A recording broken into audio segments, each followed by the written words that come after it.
भल लोक मानक सह सर्वदा खराब कहीं हुए।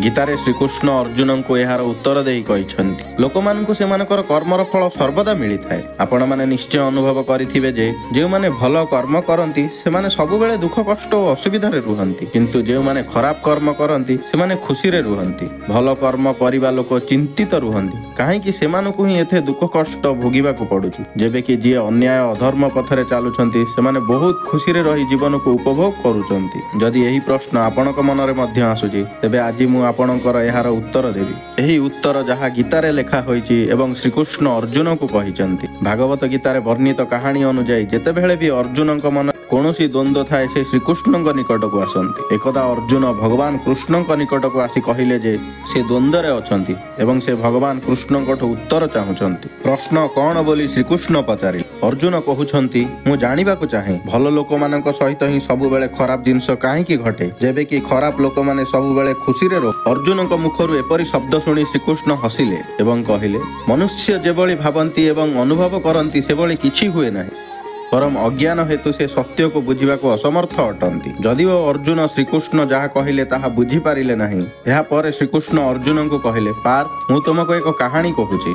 यह शुणिबा पर तुमे बुझीजिव जे प्रत्येक जीव सेमानकर कर्म अनुजाई फल पाती। प्रकृति समस्त को निजर पथ बाछिबा एक सुजोग देइथाए। यह मनुष्यर इच्छा उपर निर्भर करे से धर्म पथरे चलिबे कि अधर्म उपर विश्वास करिवे। कहानी आरंभ करी श्रीकृष्ण कहउचंती गोटे सहर रे दुईटी व्यक्ति रहुथिले। जणे व्यक्ति व्यवसायी थिला जहाँ पाई धर्म कर्म गुरुत्वपूर्ण थिला।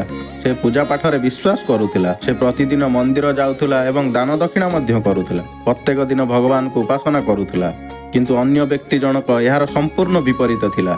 से प्रतिदिन मंदिर तो जाउथिला किंतु पूजा पाठ करिबा पाई नहीं, पर मंदिर बाहर जोता चपल चोरी करिबा पाई। तार दान धर्म सहित कौनसी संपर्क नथिला। समय अतिबाहित हेला एवं दिने प्रबल जोरे वर्षा हेउथिला। एही कारणरू मंदिर रे पुरोहित व्यतीत आउ केही नथिले। एही कथा जेतेबेले चोर व्यक्तिटी को जणा पड़िला से विचार करिला एहा उपयुक्त सुजोग मंदिर रो टंका गहना चोरी करिबा पई। पुरोहितक दृष्टि आकर्षण करी से मंदिर रो समस्त धन चोरी करि नेला। एही समय रे ही धर्म कर्म रे विश्वास करुथुवा व्यक्ति मंदिर रे पहुंचिला। दुर्भाग्यवशत मंदिर रो पुरोहित ताकू ही चोर बोली भाबी चिल्लेइबाकू लागिले।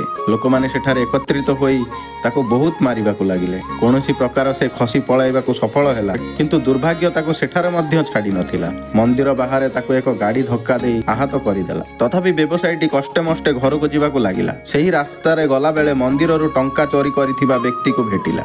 चोरटी कहूथिला आज मोर भाग्य उज्जवल हेइगला, एका थरकरे एते धन पाईगली। एसबु देखि व्यवसायीटी को बहुत खराब लागिला एवं से ता घर को जाई भगवानकर समस्त फोटो काढ़ी फोपाड़ी देला। किछि वर्ष पर उभयंकर मृत्यु हेइगला। सेमानकर मृत्यु पर जेतेबेले दुहे जमराजंक सभारे पहुंचिले भल लोकटी अन्य जन को देखि बहुत रागिगला। से क्रोधित होई जमराजंक पचारिला मु सर्वदा भल कर्म करिथिली एवं दान धर्म उपरे विश्वास करुथिली, किंतु यार प्रतिबदल रे मु मो जीवन सारा केवल अपमान एवं जंत्रणा पाइली। आउ एही व्यक्ति धन रत्नर परिपूर्ण एक बैग पाइला। एपरि भेदभाव काहेकि?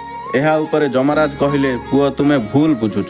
जेउ दिन तुमर गाड़ी सहित धक्का होइथिला सेही दिन तुम जीवनर शेष दिन थिला। तुमर भल कर्म हेतु तुमर मृत्यु एक छोट आघात रे परिणत हेइगला। तुमे ही मंद व्यक्ति विषय रे जानिबाकू चाहुच। वास्तव रे तार भाग्य रे राजभोग थिला, किंतु तार कुकर्म एवं अधर्म हेतु से सब केवल अल्प धन रे परिणत हेइगला। कहानी वर्णना करिबा परे श्रीकृष्ण अर्जुन को कहउछंती पार्थ तुमे वर्तमान तुमर उत्तर पाई जाइथिबो।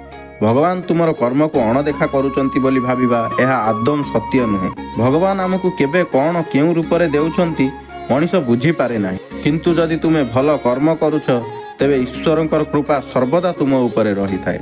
तेणु आमे आमर भल कर्म को परिवर्तन करिबा उचित नुहे, कारण कर्मर फल आमको एही जन्म रे ही मिली थाए। तेणु सर्वदा भल कर्म करिबा मनुष्यर कर्तव्य।